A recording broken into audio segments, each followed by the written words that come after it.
Good morning, good afternoon, or good evening, depending on where you're tuning in from. Welcome to the Winning at Being You podcast. I'm your host, Coach Mills Rogers. This is a space where we have real conversations with people who are using their voice, their experiences, and their purpose to create impact, not just for themselves, but for others. Today, I have the pleasure and honor of talking to Baron Warren, founder of Cuts Coaching LLC, speaker, author, reentry and wellness specialist, and a proud U.S. Navy veteran. Baron has built his life and work around helping people discover purpose, develop integrity, embrace accountability, and create lasting change. He has worked with schools, correctional facilities, government agencies, and community organizations across the country, bringing a practical but powerful message of personal growth, leadership, wellness, and transformation.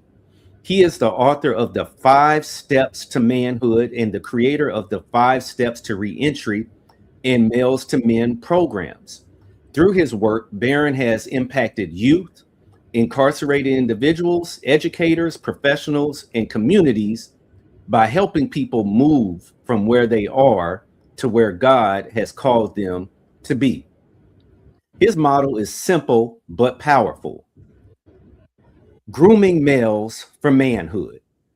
I'm really looking forward to this conversation because Barron's work sits right at the intersection of purpose, accountability, manhood, second chances, and becoming the best version of yourself.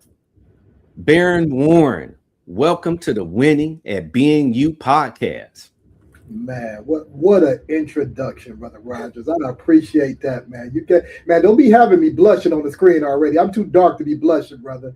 But I appreciate that introduction. You're Thank you for welcome. having You're me welcome. today, sir. Got to give you your flowers. Yeah, man. Happy to be here. So, no, awesome. So, Baron, for people who are just meeting you, how would you describe the work that you feel called to do? Yeah, how would I describe the work that I've been called to do? It has, I heard a person say, once you find out what you've been called to do, your God-given assignment, for your life, you no longer have a job, right? So I don't go to a job anymore, Mr. Rogers. I go to my calling, my assignment, my mission. And I believe, as you stated in the introduction, I am a God-fearing man, I'm a praying man, and I believe he has given me an assignment to remind males of their roles in society, as their roles as fathers, as their roles as pillars and leaders to the community. So that's what I do, Mr. Rogers. Every single morning, I'm getting up trying to identify some males in need who may need just some guidance on how to be a better man or a better father, better husband, all those things. So it's a God given mission, I would say. What compelled you to step into that space? Yeah, great question. So born and raised in Detroit, Michigan. I love my city, as we was discussing, Mr. Rogers. Growing up, myself and a lot of my friends, people in my neighborhood, we had pretty much a rough start. Detroit is kind of like two worlds. You got downtown, and it's beautiful, but then you got inner city Detroit, and it's kind of hard. It's kind of rough. So growing up, I experienced a lot. Substance abuse, violence, all those things. I've experienced that. Something magical happened in my life, Brother Rogers. I got some good men to come in my life and help clean me up, and that happened to be the U.S. Navy. The U.S. Navy came and got me and gave me tools on how to be a healthy man. Having said all that, I said, I wish I could share some of these tools with my community, my friends. Everybody can't run off and join the Navy, right, Mr. Rogers? So when I got out the Navy and came home, I said, I'm going to do something to help the people that's still here in Detroit, to help the males that may be a little lost at the schools, guys who in and out of prison. I'm going to take my military experience, things that I've learned, and I'm going to bring it back to my community. So that's how it all got started. Mhm. So how did you, I guess, of course, it started with a thought, but what has the process looked like as far as saying, hey, I'm going to actually go into the schools and I'm going to Yeah, actually go into these correctional facilities?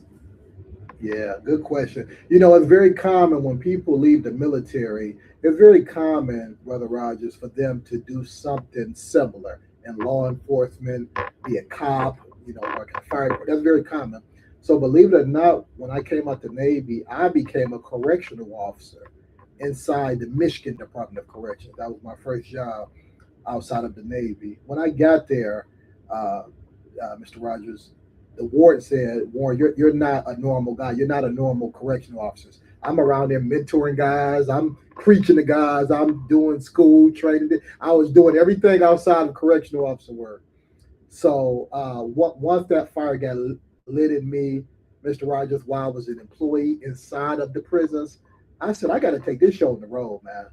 I gotta do something. So had some friends that was in business and they coached me on crafting some programs, crafting some things that I was able to leave my prison job in 2018 and been on the road ever since, brother. Hmm. So what did you find those men in prison needed? Yeah. Oh my goodness. That's such a good question. What did the men in prison need? Mr. Rogers, a lot of those guys just never really had any strong male positive influence. They just came up and just was operating based on what they saw in our neighborhood, what they saw in their household, and they just didn't really have a blueprint on what it meant to be a healthy man. All they knew was gangs and drugs and womanizing in the streets. Most of those guys in prison, that's all they knew. And I became aware, wait a minute, these guys need a restart. These guys need some instructions on what it means to be a healthy man, what it means to be an honest man, what it means to be a good provider. So, and I know that's a long answer, Mr. Rogers, but the meat of it is I learned a lot of men in prison, not just in Detroit, around the country, they need a blueprint on what it means to be a strong man of integrity. Mm. So you wrote the 5 steps to manhood. And so what in your view do our culture, our people get wrong about being a man? Because you said that those guys in prison, they really didn't have an idea of what a man should be. So what do we tend to get wrong about it? Yeah, that's such a powerful question, and I'm happy you asked it. A lot of guys have this uh, assumption or this idea that all being a man is being big and strong and tough and loud. That's what's being sold a lot. In entertainment, a lot of different things. But being a man is so beyond that, Brother Rogers. Is so beyond those things. I think being a man, you do have to be strong, but not just physically strong. You got to be mentally strong, right? I think you should be, as a man, be confident, but not boastful and not braggadocious, but be able to articulate and identify your gift to the world.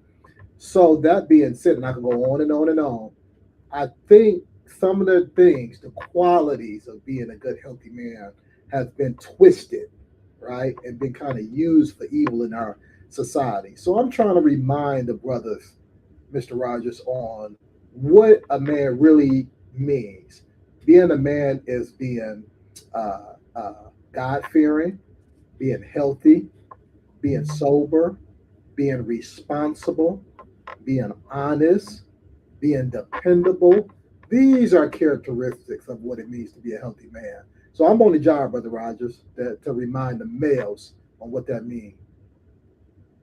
So I'm curious, man, when you come in with your program, you walking into a correctional facility and you're talking about, well, hey, I'm going to show you how to be a man. How do those guys react to that initially?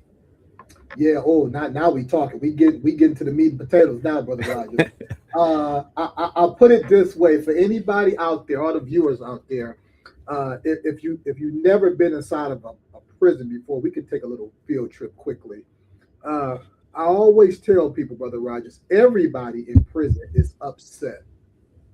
Everybody, the guys who are doing time there, and the employees, everybody is upset every day, right?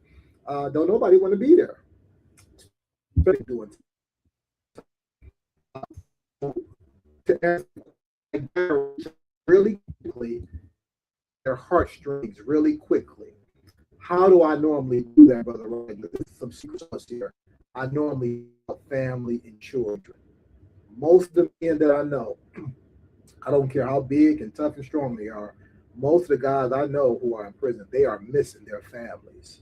They are missing their children, right?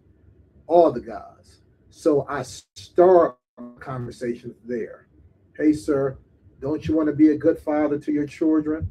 Hey, sir, don't you want to be a good son to your mother? Don't you miss your mother and wish you could take out a bag of trash for her or take her out to dinner? I pull on that heartstring first. Not to mention, Mr. Rogers, I share my story. Hey, Mr. Warren has been through a lot of similar things.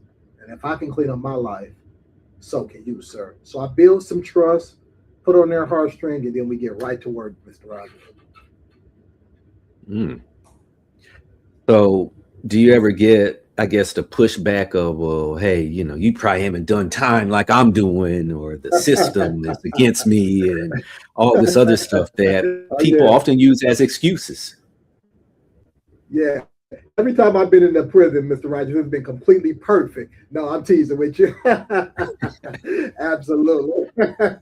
Every I tell you what, because I believe God has given me such a unique gift, I've learned how to redirect those guys. Sometimes I meet some guys who are a little upset, right?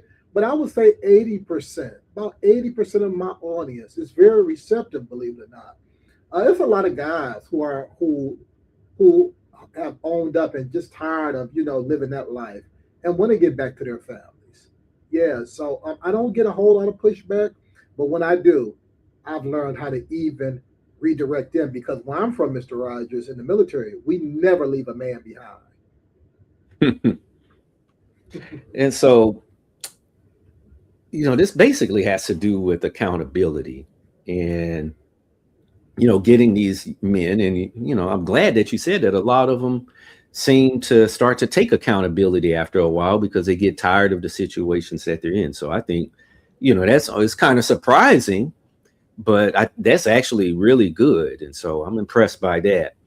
And so Yeah. with that, um, again, you're going into places, whether it be prisons and schools. And so I'm going to kind of transition it a little bit. Not everyone knows how to teach without shaming people, making them feel bad, or like, I can't believe this about you, or, when I was growing up, people were perfect and all this other stuff. Um, how do you help people take responsibility for their lives without making them feel like maybe their past just disqualifies them? Such a great question. Wow. Um, it's hard to put it into words, Brother Rogers, but I'll say it this way. Because I want to be clear to you and the viewers watching. I do have a tough love approach. Let me be clear about that. I do because, especially in the prison, we're dealing with grown men, right? So a lot of them are bigger and stronger than me. So I do come in strong. However, I believe human nature, people most of the time can pick out when you're doing it with a genuine spirit and a good heart and with love wrapped around it. So, having said that, Mr. Rogers, um, for example, when I'm training in the prisons, everybody is being called by Mr. I never use an inmate number or an inmate this. That individual is Mr. Smith, Mr. Johnson, because I want them to know, although you're in prison, I still have respect for you. You still deserve respect. You still have a life that's worth recognizing and honoring. So to answer your question, Mr. Rogers, no matter what the training is for the day, no matter what's being discussed, I make sure I put love and respect wrapped around it in every training. Everybody will be called Mister. Everybody will get a handshake. Every guy will be addressed in a respectful way. That's my strategy. Yeah, I've had a couple of opportunities early on when I started speaking. Spoke at a halfway house twice, maybe three times, of guys coming out of the correctional system and everything. And so, yeah, you definitely, honestly, for me, I know I had to take kind of a different approach with them, because I know they're rough around the edges and everything. And so, of course, when you walk into the situation, you want to present, a certain level, I guess, of confidence with them, Absolutely. that you are there to help them and that you're not afraid of them. And, at the same time, you got to be authentic to yourself. Like I said, I've never been in their situation at all, and I wasn't going to pretend that. So But what? at the same time, I'm going to talk about what I know. Yeah. And yeah, And even on that note, Mr. Rogers, that's so well said because I'm gonna tell you, and this is just taking the viewers on a field trip inside of correctional facilities. These guys, they are experts at figuring out who you are. They are experts. So you can't go in there faking because they will weed you out all of in 5 minutes. So I definitely try to be my authentic self. And they respect that. I mean, in the prison world, the prison culture, respect is everything. You can't go in shaming, bullying, pointing the finger, judging. It ain't about none of that. It's about, hey, I'm here for a short amount of time and I want to inspire you to be a better man. So yeah, over the years, Mr. Rogers, I have been able to identify certain language to use and certain approaches to take. Absolutely. so when someone's coming home from being in jail, being locked up, what do they need outside of just a second chance? Oh my goodness, great question, man. So here's the first thing that any person, be it male or female, needs immediately when they come home, Mr. Rogers, and that is a support system. I don't care if it's been a year, I don't care if it's been 5 years, if it's been 25 years. The longer they've been away, the more support that they need. Sometimes the support looks like a halfway house or something to that degree. But if an individual has some family support, a husband, a wife, a aunt, a mother, a brother, some family support, that not only can help them maybe go get some vital docs, get their birth certificate, get their driver's license. These people have been away for years on end. That might be very practical to us, but vital documentation is a need for people coming home who've been away for 10 years. They don't know what their birth certificate is. They haven't driven a car in 10 years. So they need that support from family, not only to help them with those things, but to inspire them, to remind them, hey, you're home now. You're with family again. We're going to help you. Take them to church. Take them out to eat. That support system is so key for any returning citizen. I want to ask you about excellence. I've been getting more into the male mental health space and just working on my own mental health and participating in some things here in the city I live, Austin, Texas. And one common thing that comes up is that men should have a level of excellence about them. And so, what are your thoughts on us as men, especially, of course, you're talking about men that's coming out of the correctional system and our boys in school. What do you think about having a level of excellence about ourselves? Yeah, Mr. Rogers. When I still remember the day when I saw the commercial to join the military, and the phone number comes on the screen and you call it. Mr. Rogers, I called that number and I had assumed that the Navy was going to come talk to me maybe a couple of days later, a week later, a month later. The moment I hung up the phone, 20 minutes later, I got a knock on the door, Mr. Rogers. 20 minutes later. And when I opened up the door, I saw something I had never in my life seen. I seen two grown men, I mean, dressed almost perfect. Their uniform was all white, crispy. The point that I'm making, I believe that was my first time I had seen men who pride themselves on excellence, the way they present themselves, the way they spoke. I was blown away. I thought I had died and went to heaven. I had never seen men that squared away like that in my life. And I was 19 years old. I say that to say, and now that I'm a man and I've learned some things, I've learned one, you don't have to just join the Navy to operate like that. But what I saw in those men is those men have identified their purpose. And I believe, Mr. Rogers, that's the first step to any man who is trying to achieve a level of excellence. You have to identify your God given purpose for your life. You have to have in your mind, you have a mission and assignment, and you got to seek after that mission as much as you can. The more you get your mind focused on your mission, the more you study your gift, your craft, your talent, you're going to display a level of excellence. You're going to display a level of confidence. You're going to display a level of kingmanship. So, just some secret sauce for the viewers out there who may be watching, especially the males. That's the secret sauce to excellence. Having a life full of purpose. Once you have that, the other stuff is going to come easy. So, man, I see you definitely carry yourself with a level of excellence just from appearances. You always have a fresh cut. Every time I see you on social media, young boys. Yeah.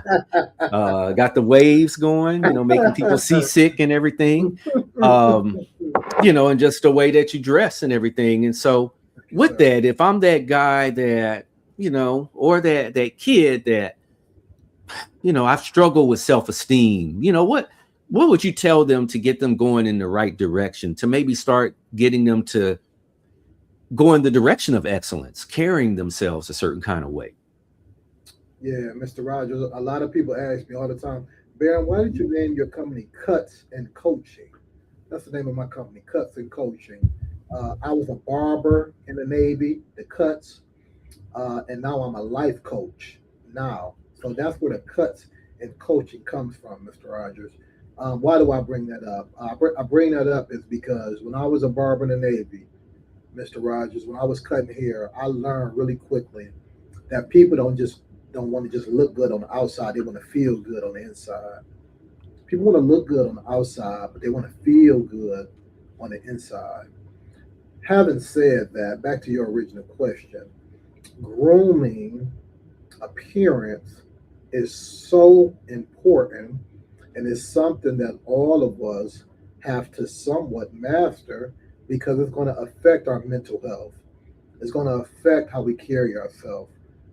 Studies even show right now, this is why, some schools, when they wear a uniform, when all the kids in the school wear a uniform, that literally brings the behavior issues down.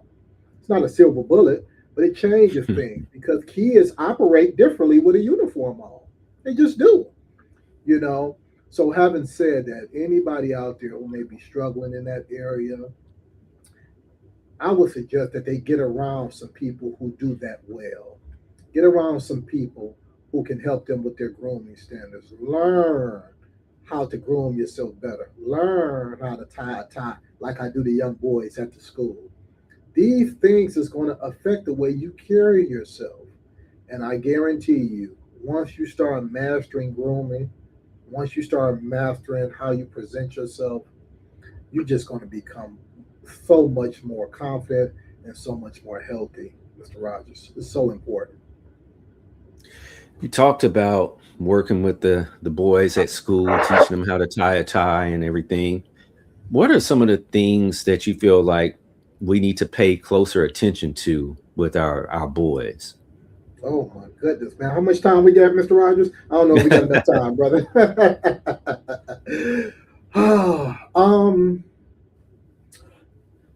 Mr. Rogers, and I want all the viewers to hear this. My heart goes out to our boys right now because they are bombarded with so many negative examples on social media, in entertainment, some even at the home, and they just don't have many examples on what it means to be a healthy young man.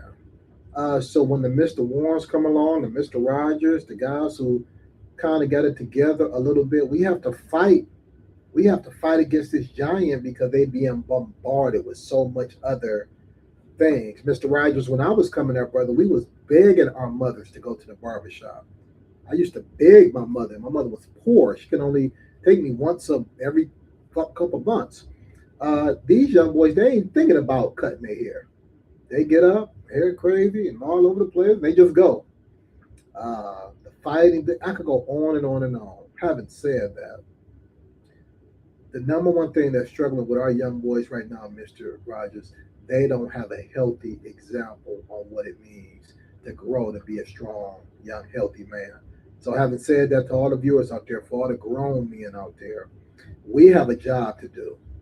We have a job of making sure ourselves are well groomed, educated, good husbands, good fathers, because we have some young men who are watching us. And we have to set the example, Mr. Rogers, you and I, and all the other brothers that's watching today. These young boys need a positive example to go up against. No shade to them, Mr. Rogers, but the rappers, the ball players, the movie stars. We gotta go against that a little bit, just so we can show them, hey, it's okay to be healthy and sober. It's okay to be educated. It's okay to be a one woman man. That's okay. That's actually cool. We gotta give them a positive example, Mr. Rogers. Yeah, and that's kind of the whole purpose of why I've created this podcast because I want to highlight, especially men of color, especially black men that are doing things. Because yeah, it's easy for us, and I would say for men of all ages, it's easy for us to say, "Golly, man, that all these brothers out here, they're not doing anything in life." And my idea is like, hey, I know I've met a whole bunch of black men that are doing some great things like yourself. Yes, And so sir. I Yes, sir. want to be part of a solution to highlight that because, yeah, we don't need it just for our young people. We need it for our women. We need it for our grown men Absolutely. because they're saying those same things like, oh man, there's not any examples, and I'm like, well, you're just not looking then, or you're just not seeing it, or maybe the algorithm or whatever else on social media is just pushing all the foolishness to you. That's right. Absolutely. Mhm. I agree, man. We got some work to do. And make no mistake, for all the viewers out there, I never want to come across, Mr. Rogers, like I got it all together. No, I don't. What I have decided, I've decided, or I've come to the understanding, I may not be a perfect man, but I am a good man. And I've decided to live my life as a good man of integrity. So I have other men around me, Mr. Rogers, older men who hold me accountable. I'm in a men's group. I have other things. So I'm encouraging all the brothers out there to do the same. So when the battle comes, when you got a young boy in your presence, when you got a young man who's missing a father figure down the street, when you got a young boy who's not grooming himself at the school, you can take him by the hand and show him physically what it means to be a good man of integrity. You have your males to men program, and so of course I'm assuming that one deals more with the boys, right, in Sure. schools. Yes, sir. Hmm. And so, how is that different than just giving them quote unquote motivation? Oh, well said. So the Males to Men program is a social emotional learning program that a few schools have actually taken a liking to. I actually left one of the sessions today before this meeting. It's a Awesome. 15-week program that I have in the schools. Sometimes I do it myself or I pitch it off to another coach and have him do it. But to answer your question, Brother Rogers, that program is all about teaching the young men life skills, right? They are already at the school learning their academics, but the principals have given me authorization to pull them out of class just for a minute, maybe about an hour throughout the day, once a week, and teach them life skills. What type of life skills, Mr. Warren? How to iron some clothes, how to tie a tie, how to look a man in the eye and shake his hand, how to say please and thank you, how to learn about the importance of wearing a belt every day, on and on and on. These are life skills that even at the middle school age, they can learn right now. That's going to take them so much further. I tell you what, Mr. Rogers, and I ain't going to preach to you, brother, but when I was growing up, I could not leave the house without a belt on. My father wasn't having it. I mean, that just came with the clothes. You had a belt on. A lot of these young brothers don't understand how important that is. So, Mr. Warren's Males to Men program, we showing them that. Hey, you're gonna learn how to tie a tie. You're gonna learn how to earn some clothes. You're gonna know how important it is to be well groomed all the time. So, do you have the opportunity to sit down with the educators on the campuses whenever you go? Yeah, I do. I actually follow up with the principals. I follow up with the teachers. Keep in mind, while I'm marching the boys around the school, they stopping me and pulling me to the side anyway. Mr. Warren, this is awesome. Mr. Warren, this is great. Our boys need this. But I do have an opportunity to have some sidebar with the staff. And that's important because the staff are with these boys every day, all day. I'm just coming in once or twice a week, Mr. Rogers. So they give me some inside background. Hey, Mr. Warren, Mr. Smith over here just got put out of his home. Hey, Mr. Warren, Mr. Johnson over here doesn't have a father figure. Can you talk to him a little bit more? They give me some inside ball about what's going on with the boys. So that's very important. Do you have that one kid that, I guess, under your mentorship, that really had a big turnaround, that maybe the teachers came to you and they're like, man, you really made a difference with this Yeah. one kid? Do you have that story that maybe you can share with us? Yeah, I do, and I'm gonna get in trouble here a little bit, Mr. Rogers. But I'm a strong, I'm confident about what I believe in, right? So I don't want to upset anyone or offend anyone, but this was a success story for what I'm trying to incorporate in this program. So I had a young man come to the school. This was last year. I had a young man coming to school, and he had pink braids. They were pink. All right. So you might get the drift of where I'm going here. He had pink braids. Good man, good young boy. But he was dressed a little weird, a little strange, but he had pink braids.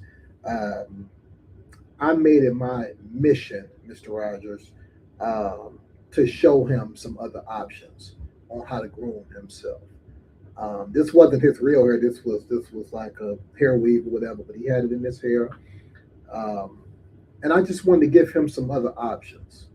He was wearing some weird type of clothes, and I wanted to give him some other options.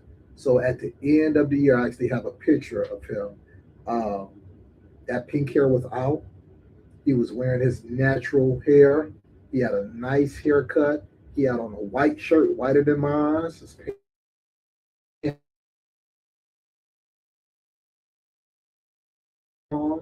on.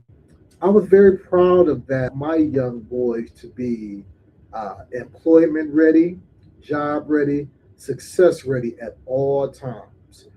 And if you had a scene, if I had a picture of how he was presenting himself with his hair, some would argue that just wasn't presentable for school, and that wasn't presentable for in the future for one day being an employee. And I want them to be in that mind frame. Hey, it's a time and a place for certain things. But when you at school, when you're on the job, you have to dress a certain way. You have to dress in a way that's professional. Okay, so I'm very proud of that. Now that's on the grooming side. On the more behavior side, absolutely, Mr. Rogers. I got a ton of stories of young men turning their behaviors around, leaving gangs, coming up to me and telling me, Mr. Warren, I'm no longer using drugs and alcohol. Oh my God, Mr. Rogers, I can go on and on and on. Yes, sir. What has this work taught you about yourself? Like what growth have you experienced within yourself? Um, Mr. Rogers, that's such an important question, and it's an accountability question. I have learned that clearly God has given me a gift to speak, to reach people, to use my voice, and I can do that till the cows come home. I mean, when you have a gift, you can do that. However, this work has taught me, Baron, just because you have the gift, that doesn't mean you don't have to continue reading, you don't have to continue studying, you don't have to continue filling up that cup. Because, Mr. Rogers, none of us can pour from an empty cup. We can't. So I've learned, and I'm getting better at it as I sit in my office right now today. Mr. Rogers, when I'm not at the school, I'm not at the prison, I am making sure that I'm filling up my cup with more knowledge, with more, uh, podcasts, with more, videos I'm watching, just filling up my cup. So when it's time for me to go into prison, when it's time for me to go speak in front of the boys, I'm filled up with just a wealth of knowledge. So I tell you what, I'm very grateful for that because I've turned up the fire. Hey, I'm making sure I have that time. Baron, what are you reading? What are you studying? The boys need you. Those men in prison need something from you. So I've learned to keep my cup filled so I don't pour from an empty cup, Mr. Rogers.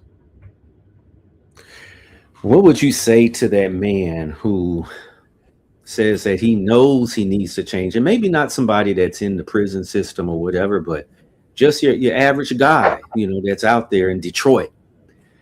What would you tell him? He knows something needs to be different, but he feels stuck with his with past choices, with his present. What would you tell him to hopefully get him to reflect and not give up on himself? Yeah, that word potential is one of my favorite words, Mr. Rogers. And the way potential was explained to me is that when you have a little tiny seed, you have a little tiny seed in your hand, it's just a seed. But if you water that seed has the potential to be a tree. If you keep watering that tree, that tree has the potential to be a big forest. Now, keep in mind, we was talking about a little tiny seed in someone's hand, little tiny seed, but it had all this potential to be something big and massive. Where are you going? Where am I going with all this, Mr. Rogers? What I would say to the young brother out there right now who may be watching this, I would say to him that you may not be aware, but you are just like that seed with an enormous amount of potential, unused strength, dormant ability, untapped power living on the inside of you. It doesn't matter what happened yesterday. God has still given you another opportunity to get up right if you're breathing. It doesn't matter if you're in prison right now. You still can be of value even while you're in prison. So any male out there, or any female, anybody out there who may be watching this today, I would say to them, think about that word potential, place it on your heart, think as yourself as that little tiny seed, and find some ways to water that seed so you can maximize your potential. How do I water that seed, Mr. Warren? We got to get educated. How do I water that seed, Mr. Warren? I need to get healthy. How do I water that seed, Mr. Warren? I need to get around some good other people who can help hold me accountable. How do I water that seed, Mr. Warren? I need to forgive myself for some of the past mistakes I've made. Take that word potential, place it on your heart, water it, and maximize your potential.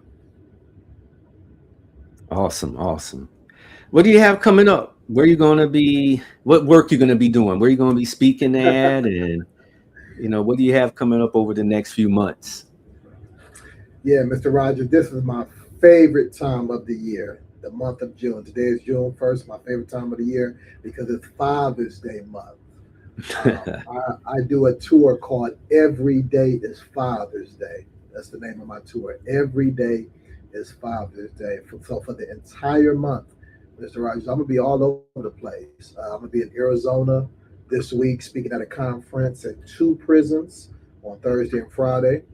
Next week, excuse me, I'm going to be in Jessup, Georgia, speaking at a federal prison there. The week after that, I'm going to be in Ohio at North Central Correctional Facility in Marion, Ohio, speaking there for a couple of days. And then at the end of the month, I'm going to be in the Nashville, Tennessee area, speaking at a prison there. What am I going to be talking about? Fatherhood. Why it's so important for us to get our families back, win our families back, and be those men of integrity. Every day is Father's Day, Mr. Rogers. Man, nationwide.